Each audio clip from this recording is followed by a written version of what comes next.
رب العالمين والعاقبة للمتقين والصلاة والسلام على سيد الأنبياء والمرسلين. أعوذ بالله من الشيطان الرجيم. بسم الله الرحمن الرحيم. باب المصافحة. عن أنس بن مالك قال قلنا يا رسول الله صلی اللہ علیہ وسلم أينحني بعضنا لبعض قال لا. قلنا أيعانق بعضنا بعضا قال لا ولكن تصافحوا. باب ہے مصافحہ کا بیان، یعنی ہاتھ ملانے کا بیان. ہاتھ ملانے کا بیان یعنی جب ملاقات آدمی کرتا ہے تو ایک دوسرے سے ہاتھ ملاتے ہیں تو اس کا بیان. انس بن مالک رضی اللہ تعالیٰ عنہ سے روایت ہے کہ ہم نے عرض کیا یا رسول اللہ صلی اللہ علیہ وسلم کیا ملاقات کے وقت ہم میں سے ہر ایک جھکے دوسرے کے لیے؟ آپ نے فرمایا نہیں، بلکہ سیدھے رہ کر السلام علیکم کہو. پھر ہم نے عرض کیا کیا ہم میں سے ایک دوسرے سے گلے ملے ملاقات کے وقت، یعنی معانقہ کرے؟ آپ نے فرمایا کہ نہیں، البتہ مصافحہ کرو. اس حدیث سے یہ نکلا کہ معانقہ اسی طرح سلام کے وقت جھکنا دونوں مکروہ اور خلاف سنت ہے، لیکن سفر سے جب کوئی آئے تو اسے معانقہ مسنون ہے. کیونکہ حضرت صلی اللہ علیہ وسلم نے معانقہ کیا زید بن حارثہ اور جعفر بن ابی طالب سے جب وہ حبش سے لوٹ کر آئے، اور بعضوں نے کہا کہ بغیر سفر سے آئے بھی معانقہ درست ہے. اگر کسی فطرہ کا ڈر نہ ہو اور کپڑے پہنے ہوں، اگر ننگے ہوں صرف ازار پہنے ہوں تو معانقہ مکروہ ہے. اور حضرت صلی اللہ علیہ وسلم نے ابو ذر کو اپنے سے چمٹا لیا، یہ ابو داؤد نے نکالا.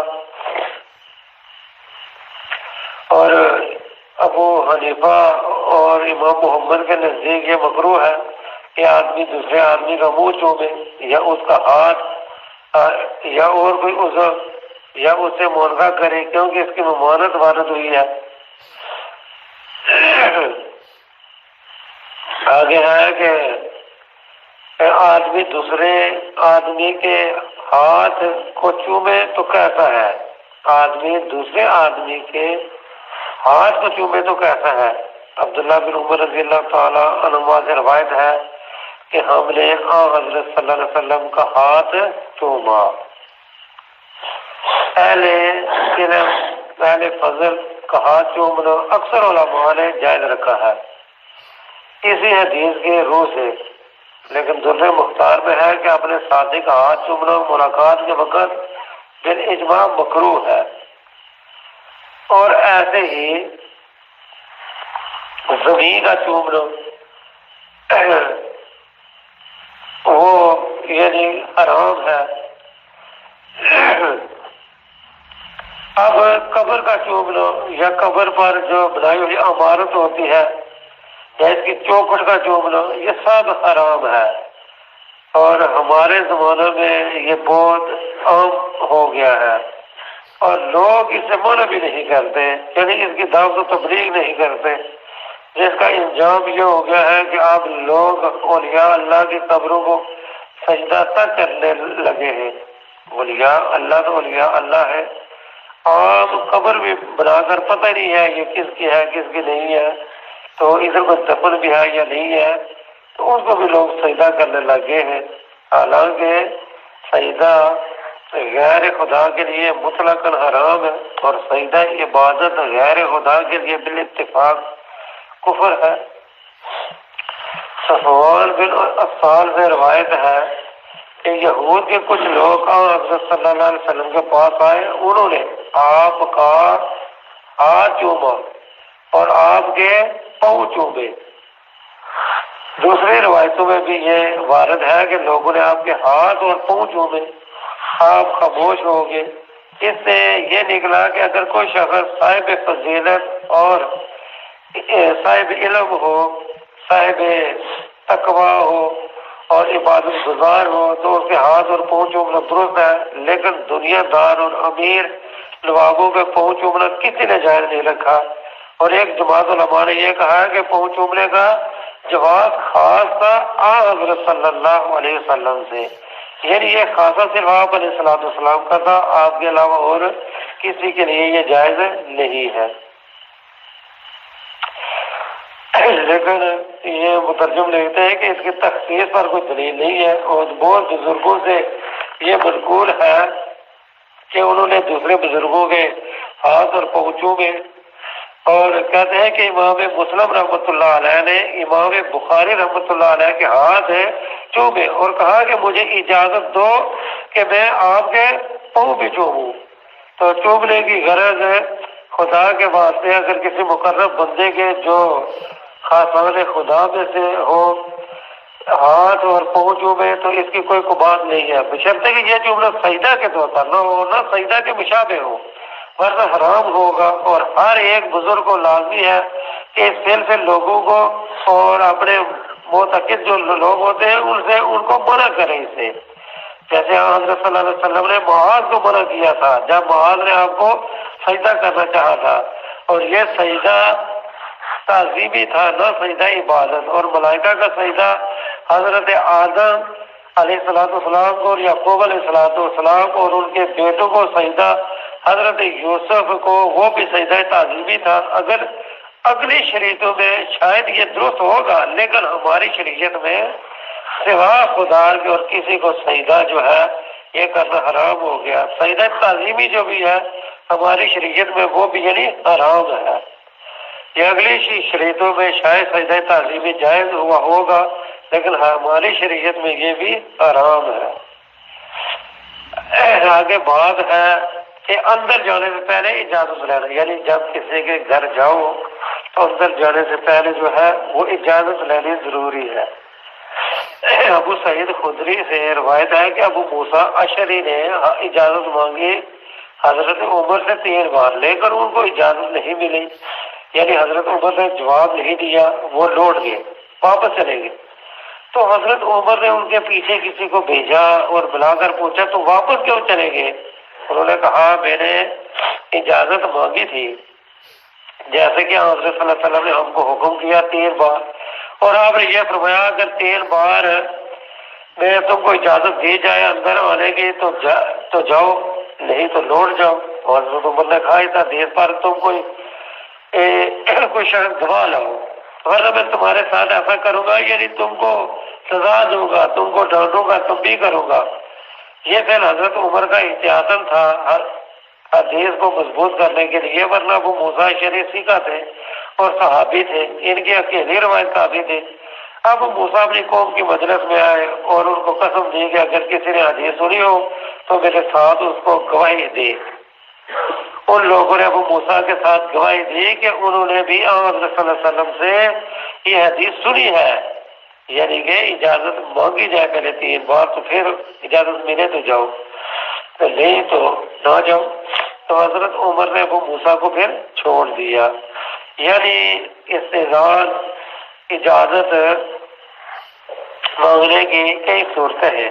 ایک یہ کہ دروازے پر کھڑے ہو کر 3 بار زور سے السلام علیکم کہے اور یہ پوچھے کہ فلاں شخص اپنا نام لے کر اندر داخل ہو یا نہیں۔ دوسرا یہ کہ 3 بار سبحان اللہ یا الحمدللہ یا اللہ اکبر کہے۔ تیسرا یہ کہ 3 بار کھنگارے یا گھر والے کو آواز دے، اگر 3 بار میں گھر والا جواب نہ دے تو لوٹ آئے، لیکن بغیر اجازت کے اندر گھسنا، اندر چلے جانا درست نہیں ہے، اور یہ امر ضروری ہے۔ اس لیے کہ آدمی اپنے مکان میں کبھی ننگا ہوتا ہے، کبھی اپنی بیوی یا لونڈی سے کسی اور کام میں مصروف ہوتا ہے، پس اگر بے پکارے چلے آنا درست ہو تو بڑی خرابی ہوگی۔ اور اب تہذیب اخلاق میں یہ داخل ہو گیا ہے کہ کسی شخص کے حجرہ یا مکان میں بغیر اجازت لیے اور اطلاع دیے نہیں جانا چاہیے، اور جو کوئی اس کے خلاف کرے ان کو بے مروت، بے ادب، احمق اور بے وقوف جانتے ہیں۔ اور شریعت میں بھی ایسا ہی حکم ہے کہ اجازت لے کر اندر جو ہے جانا چاہیے، اور جو لوگ رات دن گھر میں اندر جاتے آتے رہتے ہوں، ان کو ہر وقت اجازت ضروری نہیں، لیکن 3 وقت ان کو بھی اجازت لینا چاہیے، یعنی جو گھر والے ہیں ان کو بھی 3 اوقات میں، ایک تو فجر کی نماز سے پہلے، دوسرے دوپہر کے وقت جب لوگ اپنے کپڑے اتار کر راحت کرتے ہیں، تیسرا عشاء کی نماز کے بعد، جیسے قرآن شریف میں وارد ہے اور قرآن میں صاحب حکم ہے لا تدخلوا بیوتا غیر بیوتکم حتی تستأنسوا وتسلموا علی اہلہا، یعنی اپنے گھروں کے سوا دوسرے گھروں میں نہ گھسو یہاں تک کہ اجازت مانگو اور سلام کرو اور گھر والوں پر جو ہے وہ اجازت جو ہے وہ مانگو۔ اب وہ ایوب انصاری سے روایت ہے کہ ہم نے عرض کیا یا رسول اللہ صلی اللہ علیہ وسلم، سلام تو ہمیں معلوم ہے لیکن یہ استعلاء کیا ہے، یعنی السلام تو قرآن میں آیا ہے کہ دوسرے کے گھر میں مت داخل ہو جب تک سلام اور استعلاء نہ کر لو۔ آپ نے فرمایا استعلاء یہ ہے کہ آدمی سبحان اللہ کہے یا اللہ اکبر اور یا الحمدللہ کہے اور کھنگارے اور خبر کر دے گھر والوں کو میں آتا ہوں۔ جناب حضرت علی مرتضیٰ رضی اللہ عنہ سے روایت ہے کہ حضرت صلی اللہ علیہ وسلم کے پاس جانے کے میرے 2 وقت مقرر تھے، ایک رات کو اور ایک دن کو، تو میں جب آتا اور آپ نماز پڑھتے ہوتے اور میں باہر سے اجازت چاہتا اور آپ جواب نہ دے سکتے نماز کی وجہ سے تو آپ کھنگار دیتے۔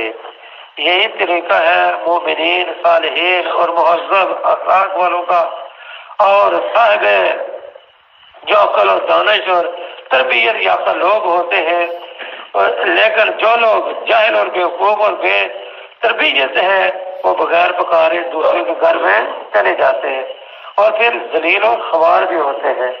تو یہ ہے کہ جب کسی کے گھر میں جاؤ تو اجازت مانگو۔ تو جیسے حضرت علی رضی اللہ تعالیٰ عنہ کی یہ حدیث میں ہے کہ نبی صلی اللہ علیہ وسلم نماز پڑھ رہے تھے تو انہوں نے کھنگارا، تو معلوم ہوا کہ ضرورت سے نماز میں کھنگارنا درست ہے، اور جس نے کہا کہ کھنگارنے سے نماز فاسد ہو جاتی ہے وہ اس حدیث سے غافل ہے۔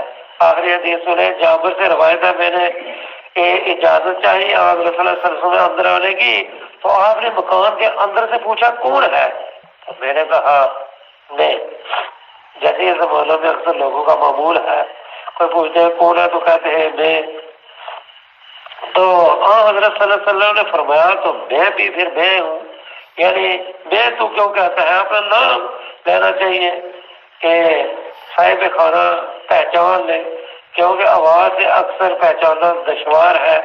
تو یہ بھی سنت ہوا کہ جب کوئی کسی سے پوچھے کون تو اپنا نام بتا دے کہ میں فلاں آدمی، جو اس کا نام ہو، تو پھر جو ہے اس کو اجازت دی جائے تو ٹھیک، نہ دی جائے تو پھر حدیث کو مانتے ہوئے، اس حدیث کی پہچان کرتے ہوئے آدمی لوٹ آئے۔ تو اللہ تبارک و تعالیٰ سے دعا ہے کہ اللہ تعالیٰ قرآن و حدیث کو سن کر اللہ تعالیٰ عمل کرنے کی توفیق نصیب ہو۔